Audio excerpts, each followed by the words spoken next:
De retour de la pause, la grille du frêne continue de faire des ravages à Montréal comme ailleurs au Québec et en Amérique du Nord. Et pour faire le point sur cette infestation et nous aider à mieux comprendre la situation, j'accueille Daniel Nisha. Il est spécialiste de l'écologie forestière et professeur en sciences biologiques à l'UQAM. Monsieur Nisha, bonjour. Bonjour. On parle de la grille du frêne et la première question que j'ai pour vous, d'où nous vient cette bibite? Cette bibite vient de l'Asie. Ce qu'on pense, c'est que c'était caché dans les pellets de bois. Il y a plus que 15 ans qu'on inspectait les meubles et toutes sortes d'autres choses qui sont venues dans les ports et les aéroports, mais on n'a pas inspecté les pellets de bois. Les pellets de bois, c'était utilisé un bois inférieur, un bois qui venait des arbres qui étaient malades. On n'était pas capable de construire des meubles, donc on a fait des palettes pour protéger les meubles. On les défait, laissé dans les ports. Et dans ce bois, il y avait déjà cet insecte qui est installé. C'est ça. Donc maintenant, on inspecte ces palettes, mais à l'époque, on ne le faisait pas. Vous êtes un spécialiste de la foresterie, vous. Hein? Dans notre forêt urbaine, quel est le pourcentage de frênes comparativement aux autres sortes d'arbres? C'est fou. À Montréal, on dit à peu près un arbre sur 5. 23% des frênes, des arbres sont des frênes. Des arbres publics le long des rues.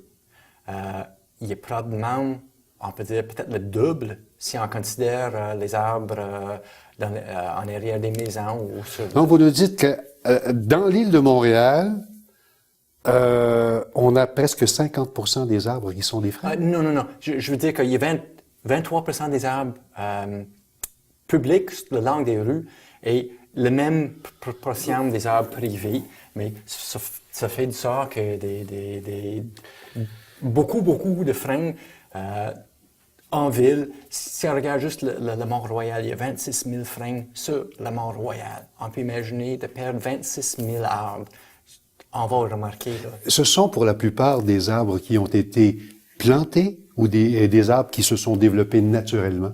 Sur le Mont-Royal, il y en a beaucoup qui sont développés naturellement. C'est une espèce qui s'installe très bien. Dans les rues publiques, c'est tous des arbres plantés. C'est un arbre incroyablement bon planté en ville. Ça tolère bien les conditions, des petits sols compactés, le sel, ça tolère beaucoup de choses, beaucoup de conditions mauvaises. Et c'est pour cette raison qu'on a décidé d'en planter autant? C'était une des raisons majeures pour avoir planté beaucoup de ces arbres-là. L'autre, c'était, dans les années 70, on a battu 30 000 ormes à Montréal à cause de la maladie hollandaise de l'orme. Donc, on a remplacé ces arbres-là avec une autre espèce, mais une espèce qui tolère bien les conditions de la ville. La perte d'autant de frênes, ça amène quelles conséquences pour l'environnement? Ça, c'était les arbres dans beaucoup de services.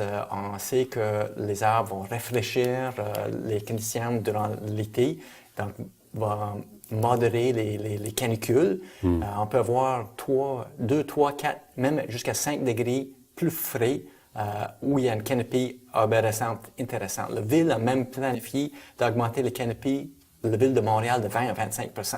On peut imaginer que si on est en train de perdre toutes ces frênes-là, que ça va être très difficile d'augmenter la proportion de canopée. Donc, c'est beaucoup de services qui sont donnés, nettoyer l'air, réduire le ruissellement durant les intempéries, l'été, beaucoup de différents services, même augmenter la valeur des maisons. Concrètement, comment un téléspectateur, par exemple, qui a un frêne sur son terrain, peut-il détecter les signes de la présence de la grille? Je peux dire, dès que quelqu'un voit les signes, c'est trop tard. Ce qu'on a besoin de faire, c'est d'être préventif, d'agir de façon précoce. Parce que dès qu'on voit que les branches sont en train de dépérir, normalement, on voit les effets très hauts dans l'arbre, qu'à un moment donné, il y a moins de feuilles, ou il y a peut-être même des trous de sortie mais normalement, ça commence haut. Par le temps, on le voit à l'auteur de nos yeux, c'est trop tard. Il y a beaucoup de bibites dedans et cet arbre est condamné. Donc, ce qu'on devrait faire, on peut le faire un peu avec les gages ou avec les pièges, mais la plupart des gens dans le public, il n'y aura pas accès nécessairement à ces moyens-là. Donc, c'est d'être vigilant, de suivre un peu, y a-t-il des arbres qui sont abattus dans le coin, comme à ce moment, peut-être on peut le traiter avec un biopesticide qui va protéger l'arbre pendant quelques années avant d'avoir besoin de Comment traiter. l'insecte se propage-t-il? L'insecte se peut voler, mais normalement, l'insecte est paresseux. S'il y a un arbre ici, il y a un arbre à 2 km, ça va juste traverser la rue et infecter l'arbre qui est là. Donc, le grand moyen pour la dispersion, c'est les êtres humains.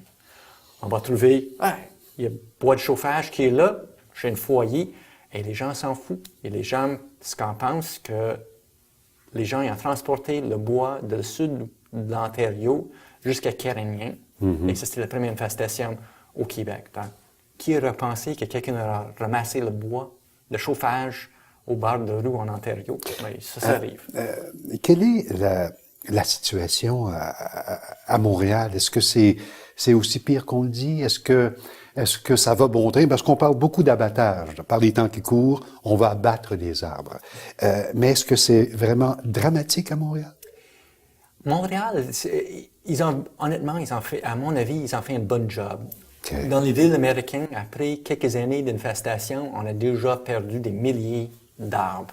À Montréal, on a perdu des centaines d'arbres qui étaient infectés. C'est très peu après avoir eu l'épidémie ou l'insecte présent pendant des années. Donc, on réussit le coup jusqu'à un certain point. Maintenant, ce qu'on attend tous de M. Ménard, c'est que son plan pour diversifier les canopées, pour traiter les grands centres comme le Mont-Royal. Donc, il est supposé de sortir son plan pour... après, il a ralenti le grill. Maintenant, qu'est-ce qu'il va faire pour nous aider à augmenter la résilience de notre forêt urbaine? Et ça s'en vient. J'ai bien hâte de voir ce qu'il va nous proposer. La ville peut-elle obliger un propriétaire qui possède un frêne sur son terrain à l'abattre ou à le traiter, s'il est infecté, bien entendu? Si c'est infecté, il faut l'abattre par le temps qu'on le voit. Pour l'instant, j'ai vu d'autres villes comme à Beaconsfield, ce qu'ils ont fait, c'était qu'ils disent comme dans une rayon de, je pense que c'était 100 mètres autour d'un arbre infecté, ils vont obliger ses propriétaires. Si tu n'es pas à l'intérieur de cette rayon-là, c'est pas une obligation. Ils vont aider aussi les gens, ils vont dire comme les permis pour l'abattage d'un arbre. Ça ne va rien coûter, il faut juste se présenter pour le chercher. C'est sûr que ça va coûter quelque chose. Ça ne va pas tout le monde qui va être affecté. Donc, peut-être pour prévenir, ça va coûter moins cher de traiter l'arbre avec le biopesticide. Il faut peut-être noter aussi qu'à Montréal, il faut demander la permission d'abattre un arbre, qu'il soit un frêne ou une autre essence d'arbre. Là. Oui, effectivement. Et ce qui s'en vient, c'est qu'il va y avoir un règlement qui va dire, comme dans le cas des frênes, il va pas avoir besoin de démontrer tous les problèmes comme avec d'autres arbres sur nos propriétés. Monsieur Nichat, dernière question, mais là, j'aimerais que vous me disiez quelles sont vos prévisions face à la grille du frêne. Est-ce qu'on va en venir à bout? Ce que moi j'espère, mes prévisions, c'est que les décideurs vont se réveiller, ils vont dire comme on a eu un problème dans les années 70 où on a abattu beaucoup d'arbres, on a ce problème maintenant, il y en a d'autres qui s'en viennent, on ne sait pas c'est quoi.